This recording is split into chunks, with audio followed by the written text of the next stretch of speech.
Assalamualaikum warahmatullahi wabarakatuh. Salam sejahtera untuk kita semua. Yang terhormat, dosen pembimbing saya, Ibu Nurul Indarti, serta Bapak atau Ibu dosen penguji. Perkenalkan, saya Rizky Cahyadi Permana dari Semba 46, MMUGM, Kampus Jakarta. Pada kesempatan kali ini, saya akan mempresentasikan tesis penelitian saya yang berjudul Formulasi Strategi Bersaing PT Tenma Cikarang Indonesia. Pada bab pertama pendahuluan ini, saya akan menjelaskan dimulai dari latar belakang penelitian. PT Tenma Cikarang Indonesia merupakan perusahaan dengan penanaman modal asing yang berasal dari negara Jepang dan didirikan pada tahun 2010 di Cikarang, Jawa Barat. Bergerak di bidang industri manufaktur, PT Tenma memproduksi produk plastik dengan metode injection molding. Pelanggan PT Tenma berasal dari sektor industri manufaktur produk elektronik seperti printer dan alat musik, produk otomotif, serta perlengkapan rumah tangga. Untuk lokasi sebaran pelanggan PT Tenma bisa dilihat pada gambar 1.1.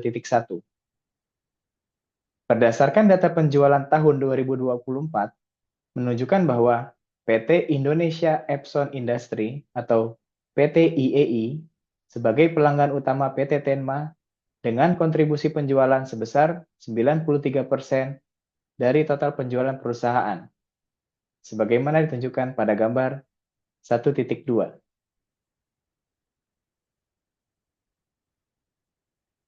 PT Tenma sebagai pemasok produk plastik untuk PT IEI tidak sendiri, melainkan ada 22 pemasok yang bekerja sama dengan PT IEI. Untuk posisi PT Tenma berada di 5 terbesar pemasok seperti yang ditunjukkan pada gambar 1.3. Dari 5 besar pemasok, PT Tenma menghadapi persaingan yang ketat karena memiliki 3 pesaing dekat dengan karakteristik yang hampir sama dan 1 pesaing jauh yang bisa dilihat pada gambar 1.4. Berikutnya adalah rumusan masalah. Yang pertama adalah PT Tenma sangat bergantung berbisnis dengan PT IEI. 90-95% total penjualan bergantung pada PT IEI, termasuk dalam menghadapi persaingan dengan perusahaan pemasok produk plastik lainnya yang juga bekerja sama dengan PT IEI. Tantangan dalam kinerja keuangan perusahaan juga menjadi indikasi perlunya adanya evaluasi terhadap strategi yang dijalankan, termasuk upaya untuk memperkuat kerjasama dan meningkatkan volume bisnis dengan pelanggan.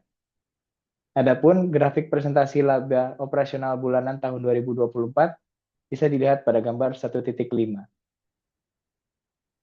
Lalu yang berikutnya adalah tujuan penelitian. Penelitian ini memiliki 3 tujuan. Yang pertama adalah mengidentifikasi bentuk ancaman dan peluang yang dihadapi PT Tenma dalam persaingannya dengan perusahaan pemasok produk plastik lainnya. Yang kedua, mengidentifikasi kekuatan dan kelemahan PT Tenma sebagai pemasok produk plastik dibandingkan dengan pesaing lainnya. Yang ketiga, merumuskan formulasi strategi bersaing yang dapat diterapkan agar pelanggan tetap memilih PT Tenma di tengah persaingan dengan perusahaan pemasok produk plastik lainnya. Berikutnya adalah tinjauan pustaka, dimulai dari konsep strategi. Thomson dan kawan-kawan memperkenalkan strategi sebagai seperangkat tindakan terkoordinasi yang dirancang secara sistematis oleh manajemen untuk menciptakan keunggulan kompetitif dan mencapai profitabilitas yang melebihi para pesaing. Berikutnya adalah level strategi. Grant membagi level strategi perusahaan menjadi ke dalam 2 level utama, yaitu strategi korporat dan yang kedua adalah strategi bisnis. Pada penelitian ini, yang digunakan adalah strategi bisnis, di mana strategi bisnis menitik beratkan pada cara perusahaan menciptakan dan mempertahankan keunggulan kompetitif dalam industri tertentu. Berikutnya adalah strategi bersaing. Strategi bersaing adalah suatu pendekatan sistematis untuk membangun posisi kompetitif yang menguntungkan di dalam industri yang dijelaskan oleh Porter. Lalu Porter menambahkan terkait dengan konsep 3 strategi bersaing generik yang dirancang untuk membantu perusahaan memilih posisi kompetitif berdasarkan kondisi internal dan eksternal perusahaan serta karakteristik pasar yang dilayani.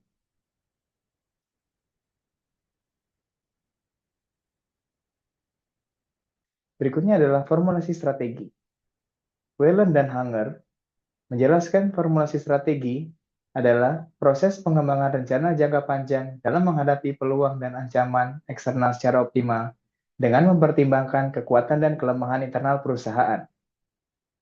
Berikutnya adalah analisis lingkungan eksternal.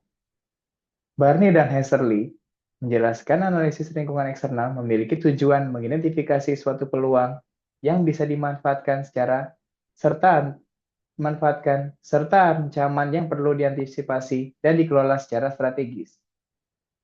Pada penelitian ini, kerangka analisis yang digunakan untuk analisis lingkungan eksternal adalah 5 kekuatan persaingan atau 5 forces framework. Berikutnya adalah analisis lingkungan internal. Whelan dan Hanger menjelaskan analisis lingkungan internal mencakup variabel yang bersumber dari dalam perusahaan yang bisa memberikan dampak positif ataupun negatif terhadap pencapaian strategi. Kerangka analisis yang digunakan pada penelitian ini untuk analisis lingkungan internal adalah RBV atau Resource Based View dan analisis PRIO. Dan yang terakhir adalah analisis TOS. Whelan dan Hanger menjelaskan analisis TOS sebagai alat bantu yang efektif dalam memfasilitasi teknik brainstorming strategi yang memungkinkan perusahaan untuk mengembangkan berbagai skenario strategi.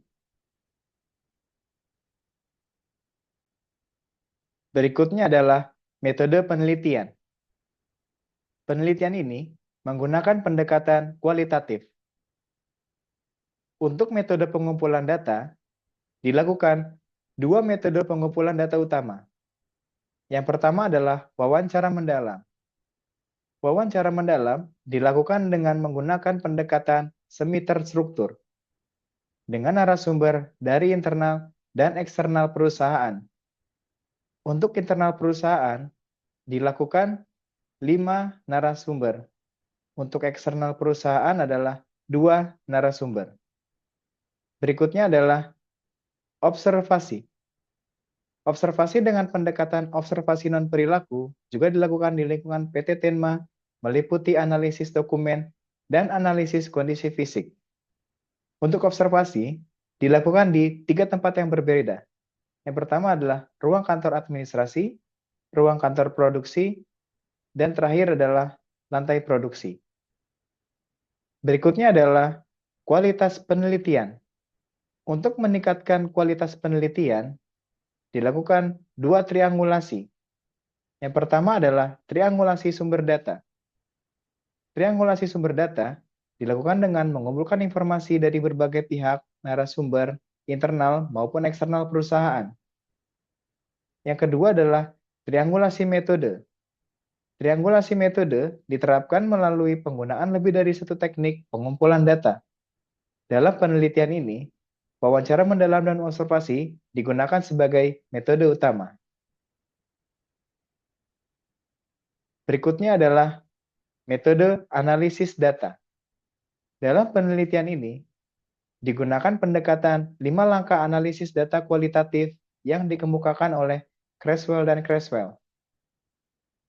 Yang pertama adalah mengorganisasi dan mempersiapkan data untuk analisis, meliputi membuat transkrip hasil wawancara mendalam, mengetik ulang catatan observasi, serta mengelompokkan data. Adapun cara yang dilakukan bisa dilihat pada gambar, yaitu transkrip wawancara mendalam dan pengelompokan data. Yang kedua adalah membaca atau meninjau seluruh data. Yang ketiga adalah melakukan coding terhadap seluruh data. Adapun cara yang dilakukan bisa dilihat pada gambar tampilan proses melakukan coding. Yang keempat adalah menyusun deskripsi dan tema. Dan yang terakhir, mempresentasikan deskripsi dan tema.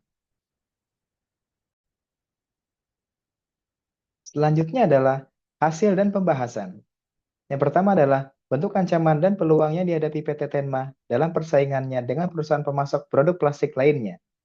Identifikasi terhadap ancaman dan peluang yang dihadapi oleh PT Tenma dilakukan berdasarkan hasil wawancara mendalam dengan para narasumber, serta observasi yang dilakukan secara langsung di lapangan. Analisis ini disusun dengan mengacu pada kerangka 5 kekuatan persaingan dari Porter. Yang kedua adalah kekuatan dan kelemahan PT Tenma sebagai pemasok produk plastik dibandingkan dengan pesaing lainnya. Analisis dilakukan menggunakan pendekatan Resource Based View atau RBV yang ditujukan pada penilaian terhadap sumber daya dan kapabilitas internal perusahaan. Hasil identifikasi sumber daya dan kapabilitas PT Tenma didapatkan 10 sumber daya dan kapabilitas yang sudah dikategorikan sesuai dengan kelompoknya, terlihat pada tabel 4.1. Selanjutnya adalah analisis PRIO. Setelah proses identifikasi terhadap sumber daya dan kapabilitas PT Tenma selesai dilakukan, langkah selanjutnya adalah melakukan evaluasi menggunakan kerangka PRIO untuk mengidentifikasi kekuatan dan kelemahan perusahaan. Hasil analisis PRIO, sumber daya, dan kapabilitas PT Tenma dapat dilihat pada tabel 4.7. Dari 10 sumber daya yang sudah dilakukan penilaian melalui diskusi kelompok dengan manajer produksi, manajer engineering, dan manajer PPC, didapatkan 8 sumber daya merupakan kekuatan perusahaan dan 2 sumber daya merupakan kelemahan perusahaan. Selanjutnya adalah formulasi strategi bersaing yang dapat diterapkan agar pelanggan tetap memilih PT Tenma di tengah persaingan dengan pemasok lainnya. Untuk hasil formulasi strategi bersaing berdasarkan analisis matrik TOWS bisa dilihat pada tabel 4.8. Berdasarkan kekuatan dan kelemahan yang dimiliki oleh perusahaan dan peluang dan ancaman yang dihadapi oleh perusahaan, dirumuskan 5 strategi.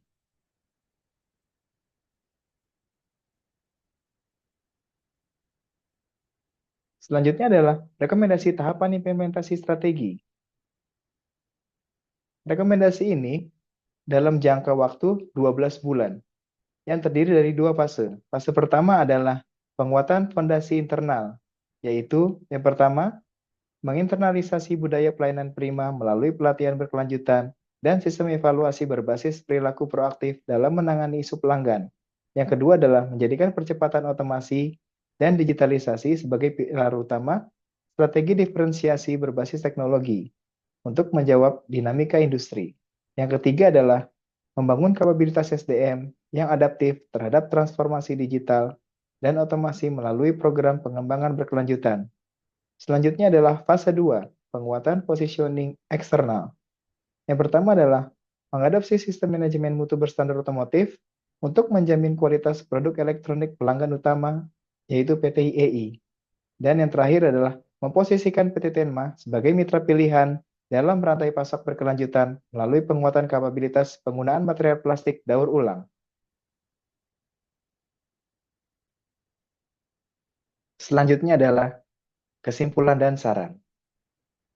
Kesimpulan, penelitian ini bertujuan untuk merumuskan strategi bersaing yang tepat bagi PT Tenma Cikarang Indonesia agar tetap menjadi pilihan utama pelanggan, khususnya PT Indonesia Epson Industry, di tengah persaingan yang semakin ketat dengan perusahaan pemasok produk plastik lainnya. Selanjutnya adalah keterbatasan penelitian dan saran untuk penelitian mendatang. Penelitian ini menemui keterbatasan dalam mengkonfirmasi secara objektif pendapat narasumber terkait kapabilitas sumber daya manusia.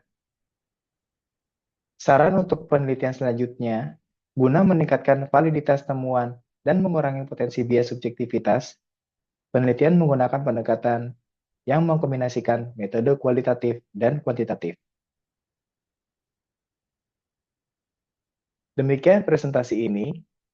Saya mengucapkan banyak terima kasih atas perhatiannya kepada dosen pembimbing dan dosen penguji. Kurang lebihnya mohon maaf. Assalamualaikum warahmatullahi wabarakatuh. Salam.